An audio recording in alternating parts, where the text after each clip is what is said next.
అందరికీ నమస్తే. అందరు మంచుకున్నారా? ఈశ్వరప్ప హోమియో క్లినిక్ సమర్పించు ధూమ్ ధామ్ ముచ్చట. ఇక ముచ్చట్లు షురూ చేద్దాం. బండి సంజయ్ ఎవరు?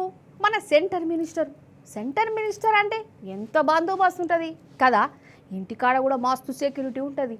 అసంటి బండన్న కొడుకు వారం రోజుల సంధి కనబడతలేడు. ఇంట్లో లేడట, బయట లేడట. ఏమైపోయిందంటే ఎవ్వరికి తెలియదట, నాయనకు కూడా తెలియదట. మరి బండన్న కొడుకు ఏమైపోయిండు? ఎవరన్నా కిడ్నాప్ చేసిరా, ఎత్తుకుపోయిరా? పోలీసులు ఇంకా దేవులాడుతూనే ఉన్నారా? అరుచుకుందాం రారీ. తెలంగాణ జనాలు, ఆంధ్ర జనాలు, తమిళనాడు జనాలు, కర్ణాటక జనాలు, భారతదేశంలో ఉన్న జనాలు మంచిగా చూడురి, ఇనురి. ఈయన బండి సాయి భగీరథ్ ఇప్పుడు పోక్సో కేసులో సెక్షన్ 6 కింద ఒక మైనర్ బాలిక మీద తరచుగా అఘాయిత్యం చేసిండన్న ఆరోపణలు ఎదుర్కొంటున్న వ్యక్తి. సో ఈ వ్యక్తి ఎక్కడ కనిపించినా కూడా దయచేసి పోలీసులకు సమాచారం ఇవ్వండి. ఎందుకంటే రేవంత్ రెడ్డి గారికి బండి సంజయ్ గారి పుత్రరత్నాన్ని రక్షించాలనే ఆలోచనే ఉంది తప్ప ఈయనను ఆ అమ్మాయికి న్యాయం చేయాలనే ఆలోచన ఉన్నట్టుగా మాకైతే ఇప్పటివరకు అర్థం కావడం లేదు. సో ఒక్కసారి చూడండి, ఈ అబ్బాయి పేరు బండి సాయి భగీరథ్. ఈయన వెంట్రుకలు ఉంటే ఈ విధంగా ఉంటాడు, వెంట్రుకలు లేకపోతే ఈ విధంగా ఉంటాడు. నాలాగా గుండు చేయించుకుంటే ఈ విధంగా ఉంటాడు. ఒక్కసారి దయచేసి చూడండి. బనియన్ మీద ఉంటే ఈ విధంగా ఉంటాడు.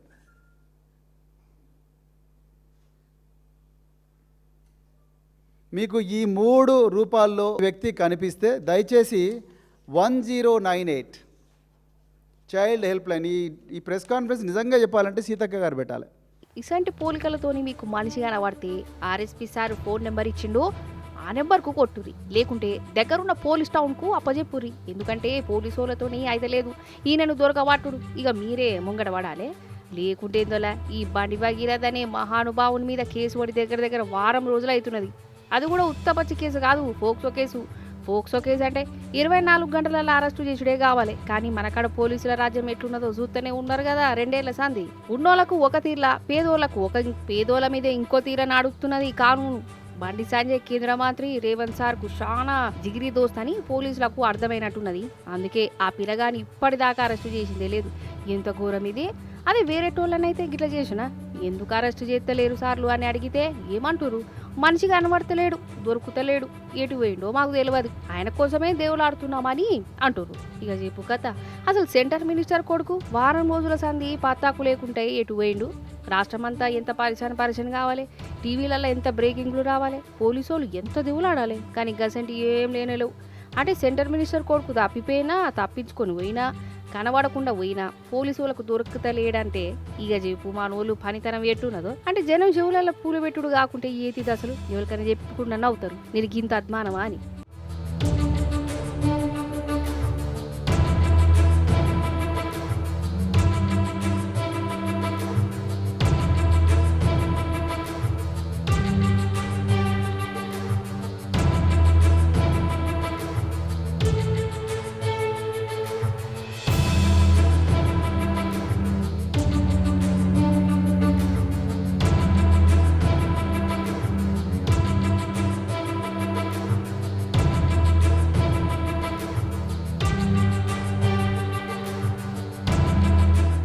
ఇది బండి సంజయ్ సార్ మీద పాయలంతో రేవంత్ సార్ ఆడుతున్న నాటకం లెక్క అర్థమవుతున్నదా లేదా?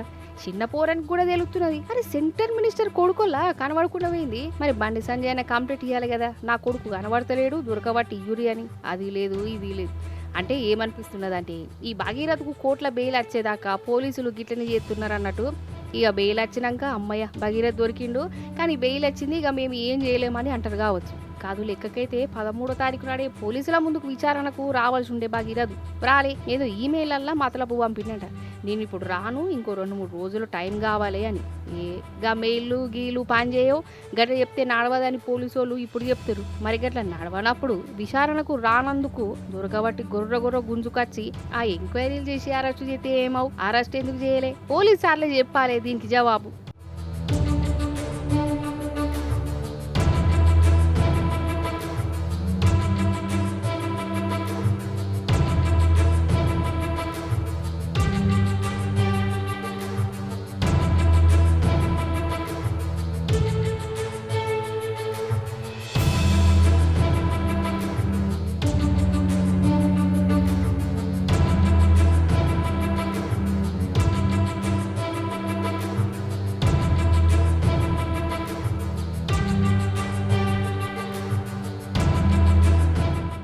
నిజంగా మన తెలంగాణ రైతు బతుకు అమాసమే అయింది. 10 ఏళ్ళు రంది లేకుండా రాజు లెక్క బతికిన రైతు ఈ 2.5 ఏళ్ల సంది గోస అంటే గోసనే ఉన్నారు. లాస్ట్కు కథ ఎట్లున్నదంటే ఎట్లనో గట్లా పండించిన పంటను కొనే దిక్కు దివానం లేకుండా అయింది. కండ్ల ముండే పండించిన పంట సత్యనాశ అవుతుంటే పానం కలుక్కుమంటున్నది. అగో కాంటాల కాడ చూడురి మన రైతుల గోస ఎట్లున్నదో. కష్టపడి పండించిన పంటను అమ్ముకుందామని సెంటర్ల కాడికి పట్టుకత్తే ఆడ రైతులను దీకే నాదుడే లేడు. అసలు కాంటా పెట్టారు, లోడెత్తారు, ఇంకో దిక్కు హమాలీలు ఉండరు, లారీలు ఉంటలేవు. గిదే మన ప్రభుత్వం పంటను కొనే తరిక, గిదా రైతు నడుచుకునే పద్ధతి. ఇగో నిర్మల్ జిల్లానే చూడరాదు, నడ్మాంత్రపు వాన్లకు మార్కెట్ల వడ్లును మక్కలు దడిచి ముద్దయిపోయినాయి. పాపం ఎంత అవస్థ ఇది. యాళ్లకు కొంటే గింత తక్కువ వచ్చిన రైతులకు గింత లాస్ అవునా? గిల్లుక్సాన్ సర్కారు కట్టితుందా రైతులకు మరి?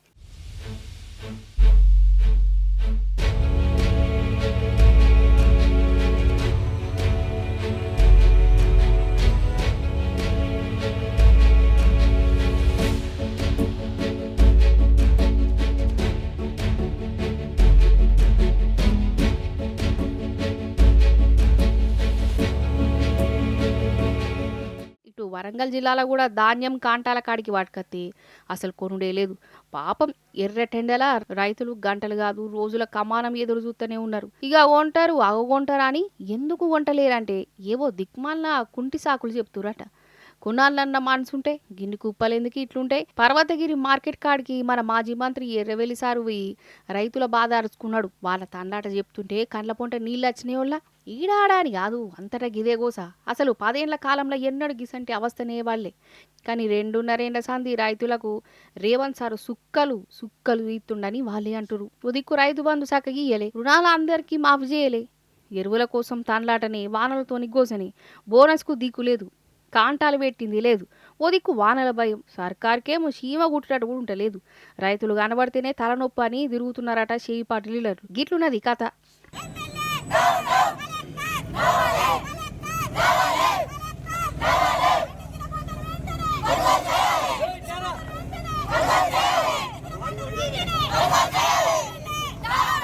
అన్నట్టు మన మోడీ సారు మన పొదుపు సూత్రాలు బాగా చెప్పే కదా.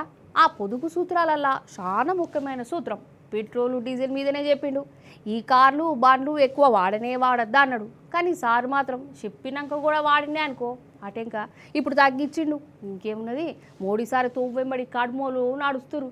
మరి వాళ్ళ కళాపోషణ ఇందో చూద్దాం. కానీ ఫస్ట్ మన పక్క రాష్ట్ర ముఖ్యమంత్రి చంద్రాల సారు వారు పాటిస్తున్న సూత్రం చూడాలి మీరు. ఇక మోడీ సార్ చెప్పిండని చంద్రాల సారు కాన్వాయ్ల కార్లు తగ్గించుకున్నాడట. 4 అంటే 4 కార్లలో పోయిండట. ఇదివరకు 20-30 ఉండేటి. మరి అసలే సార్కు సెక్యూరిటీ ఎక్కువనాయి. మరి వాళ్ళు ఎట్లా పోయిందంటే వాళ్ళ కోసం ఒక బస్సు ఇంతజాము చేసిండట చంద్రాల సారు. ఇంకే ఉన్నది, ఒకటే బస్సుల సెక్యూరిటీ వాళ్ళను కూసోబెట్టుకొని ఈయన ఒక కార్లా తోడుగా ఇంకో 2-3 కార్లు అంతే.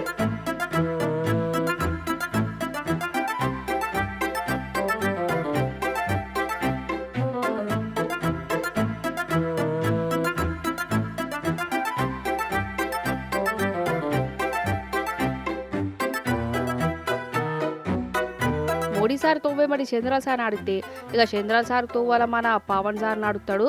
కూటమి కదా ఎంతైనా. ఇక పవన్ అన్న కూడా కార్లు తగ్గించుకుంటున్నాడటనోళ్ళ జై భారత్ అనుకుంటా 2-3 కార్లు పెట్టుకున్నాడట. అంతే. ఇక వీళ్ళ సంగతి గిట్లుంటే అటు మీది బాజుకు ఒక్కొక్కరు పొదుపు మాత్రం చూస్తుంటేనైతే జనాలకి చక్కెర వచ్చినట్టు అవుతున్నది. అగో మహారాష్ట్ర ముఖ్యమంత్రి ఫడ్నవీస్ సార్ అయితే బైక్ కొనుక్కొచ్చుకొని దాని మీదనే అసెంబ్లీకి సచివాలయానికి పోవుడొచ్చుడు చేస్తాడు. అగో చూడవు బండి మీద ఎట్లా దూసుకోబోతుండో. ఇక ఈయన వెనక సెక్యూరిటీ వాళ్ళు.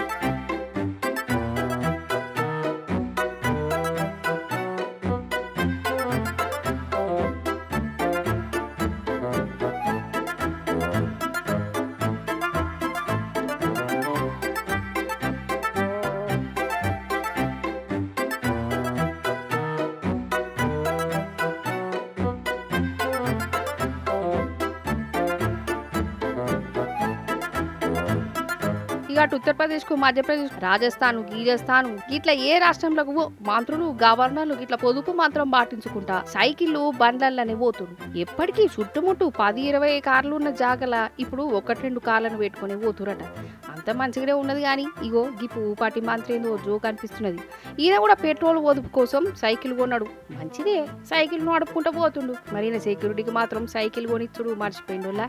ఇక ఈయన సైకిల్ దొక్కుడు, సెక్యూరిటీ వాళ్ళేమో రన్నింగ్లు చేసుడు. ఇక ఇప్పుడు అందరికి ఇట్లా పెట్రోల్ పొదుపు మంత్రం పాటిస్తుంటే ఇంకో దిక్కు మన రేవంత్ అన్న కథాలకు నేను ఇంకా డబల్ పెట్రోల్ డీజిల్ ఖర్చు చేస్తా అన్నట్టే చేస్తున్నా అనిపిస్తున్నది. సారు వారు మళ్ళా ఢిల్లీ టూర్ వేసిండు విమానంలా.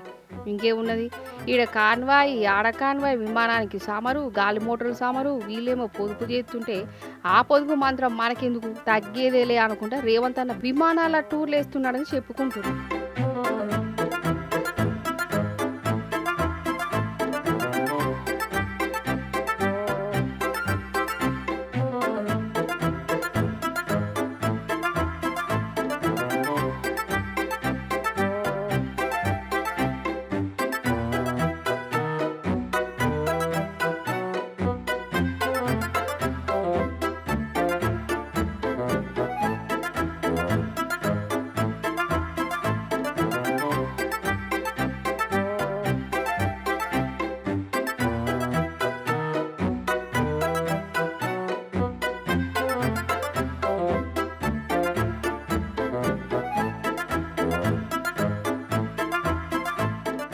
40 అడుగుల ఎత్తు నుంచి మనిషి దునికితే ఉంటాడు అనుల్లా, అసలు దుంకుతారా?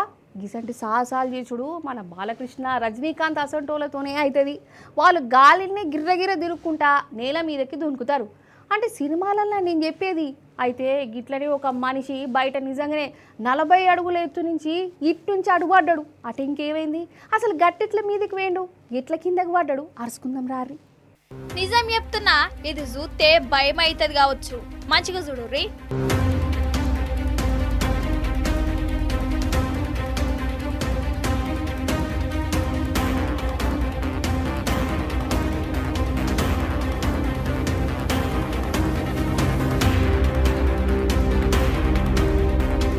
చూసిర్రా, మనిషి ఇట్నుంచి అటు పడ్డాడు.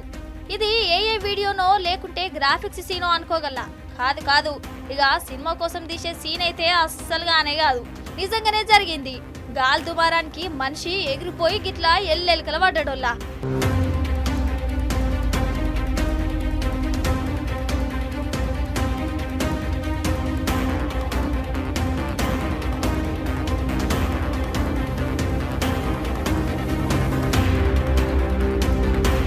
అయితే ఉత్తరప్రదేశ్ రాష్ట్రంలో పెద్ద గాలి దుమారం వచ్చింది.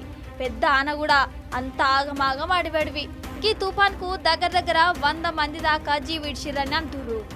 అయితే గిట్టనే ఒక ఊళ్ళే పెద్ద గాలి దుమారం వచ్చింది. ఆ గాలికి గుడిసె ఎగిరిపోకుండా ఉండేందుకు ఇగో గినే ఆపిండు. కానీ ఈయననే ఎగిరిపడ్డాడు. ఆ గాలి చూడు ఈయనను ఎంతెత్తుకు ఎగిరేసుకుంటూ పోయిందో. ఇక అటు దిక్కున్న పొలంలో పడ్డాడోల్లా. కాలు రెక్కలు ఇరిగినాయట. ఇక దావకంలా షీరక్ చేసిర్రు. పానానికైతే ఏం ఆపత లేదట.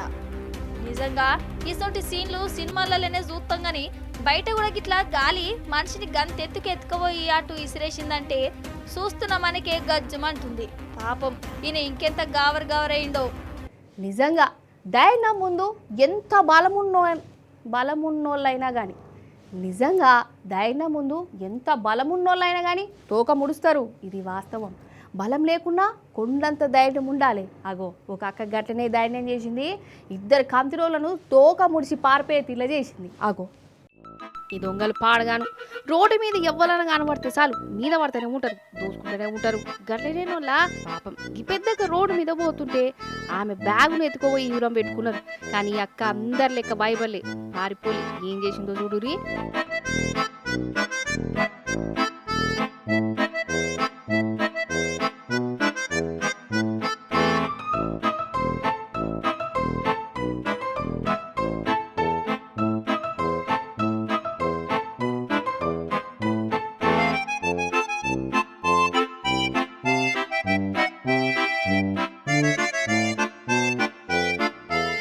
అవ్వ అసలు పట్టిన పట్టు అసలు ఇడిచి పెడితేనే పెడతలేదు కదా. ఆ బ్యాగ్ కోసం వాళ్ళని అస్సలు ఇడిచి పెడతలేదు. కొట్టినా కింద పడేసినా ఆమె మాత్రం వెనకడుగు వేయనేయలే. ఇక ఈమె దారిన ముందు ఆ దొంగలే భయపడ్డారు. ఈమె మంకు పట్టు ముందు ఆ దొంగలు ఎందుకు అని రాలే. ఇక ఈ బ్యాగులు ఎత్తుకోబోడు మాతోని గానే కాదనుకొని ఆడికెళ్ళి పారిపోయారు. చూసినావా, ఒక్క ఆడామె ధైర్యం చేసి దొంగలని ఎట్లా వణికిచ్చిందో. నిజంగా గ్రేట్ కదా.